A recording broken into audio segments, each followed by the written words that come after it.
we always make sure that everybody on the team has some kind of input. So that way the entire team is responsible for any design that we do. It's not just one person. Okay. What happened to number 10? Yeah, he's going back. That's back sort of weird. Number 10 was sort of a yeah. You're on 11 now. Yeah, number 10 was a repeat of the other slides. Okay. And that there are only 2 names. You saw that, right? So you have to have the entire team name there or something. Yeah. Yeah, you're right. Here, right? Arnav. Yeah. Oh. Okay. So here we have our evolving robot. You can see on the bottom we have the base, and on the top we have the linear slides. And on the middle you can see that the rotating claw mechanism is powered with the DC motor, which is in the yellow. And the black boxes are servos, which move these tiny arms, metal arms, to open and close the claw so that we can grab the cube. And then we can rotate it so that the second pair of servos can open and close to grab another cube. Okay. And then, here. Okay. So this is our evolved robot, our final robot. And so we have the drivetrain on the bottom and our linear mechanism on the side. And we haven't put all of our finished mechanisms into the robot, but So that's your final robot, right? it's not exactly our final robot. Yeah. So So it's still evolving. still evolving, but I would like to point out that every single thing that you said, everything that you pointed out about our presentation and our robot, that's exactly what our coach said to us. Maybe you should listen to him, Introduce him. Yeah, so, Maybe that's why he's your coach. yeah. So we have our coach here actually, so here, would you like That's fine. I think you can hear me. My name is Amit. Actually, I didn't get a chance to review this presentation before, but in between the 2 meetings we had, I quickly gave them some feedback, and I think all that shows is I'm thinking along your wavelength, which I'm really glad about. So I'm glad that you pointed out a few things that we were just discussing about. So thanks for your feedback. It just strengthens. They've done a great job. Yeah. It's really good. Yeah. Continue. Okay. And here we have the final robot. We took it from CAD into the real world. So here you can see, on the left you can see the components. We have the 2 side braces to hold the drawer slides, which can lift the claw mechanism in the middle, as you can see. Okay. Yeah. So Hey, this is good. yeah. So CAD allows us to visualize our thoughts, but it only allows us to visualize them. We actually have to implement them into the real world, and we worked hard to build this robot. Yeah. So I think that's it on our end. Yeah. Okay. So what's like, as a presentation, what is missing is you have the cache part, right? That's all. It's all within the computer. It's all you pull it out of a program. So you have to connect your use of the cache. So you have to be a little bit more, show more interaction between your construction sites and your involvement of putting that together, right? Yeah. So, Yeah.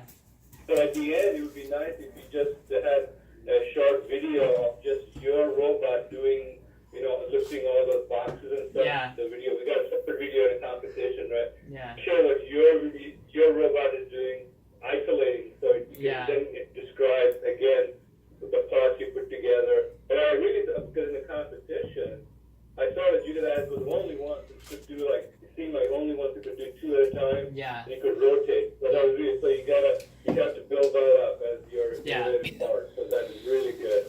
And the other thing in your presentation is nobody knows who you are. There's 2 names on it. The very first slide, you want to put down where you're presenting. Like today, you're presenting it to me, you're presenting it to Amar or whatever.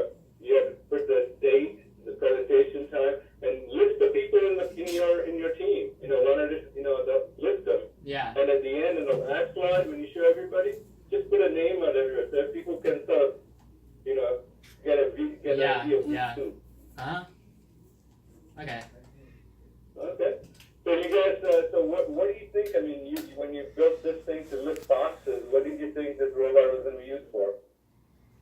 Well, some ideas are the game this Let year is. somebody else talk. Let somebody else talk. Okay, yeah. So, How about the young lady behind you? Actually, what you thought? Tessia. Hi. Hi. Okay, so Sorry. So when you guys built this, what did you think this could be used for down the line? Well, in terms of using it in a real world scenario, or Yeah. perhaps we were just talking about this earlier too. When you put boxes inside of storing them, right now we're doing it manually with ladders and such, and so our own mechanisms could be used in order to use it technologically, and that could minimize human error too. And I know that applies to medicine as well. Yes, that's very good. So what other options do you have if you're going to continue building robots, let's say in a lab? And I know, any of you building a lab, research lab, or industry? yeah, we actually went to a lab recently, Virtuous, and they showed us their lab, and we sat down with them and like for a grant and a sponsorship, and we were able to tour their lab and see what they were doing with different sorts of chemicals. And we didn't really see any robotic mechanisms that could be used in the lab, but What use the robotics for in the lab? I mean, you could use it maybe to mix chemicals as they were doing. You could use it to, as Tessia said, minimize human error in a lab. And other than that, I understand that it could probably be used in medicine as well. And Which could probably. not probably, it could be, it will be used in medicine as well. Could, will. It is. You're a bit behind, aren't you? It's already being used in medicine. Yeah. Okay.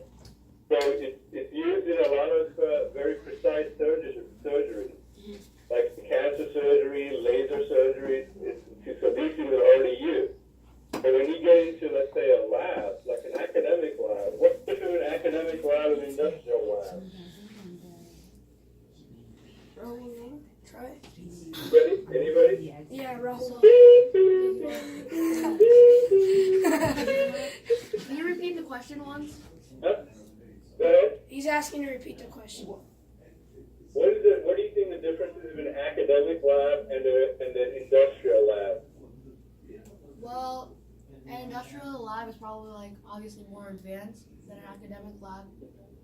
More what? It's probably like more advanced than an academic lab, and like they both probably are used for like different things.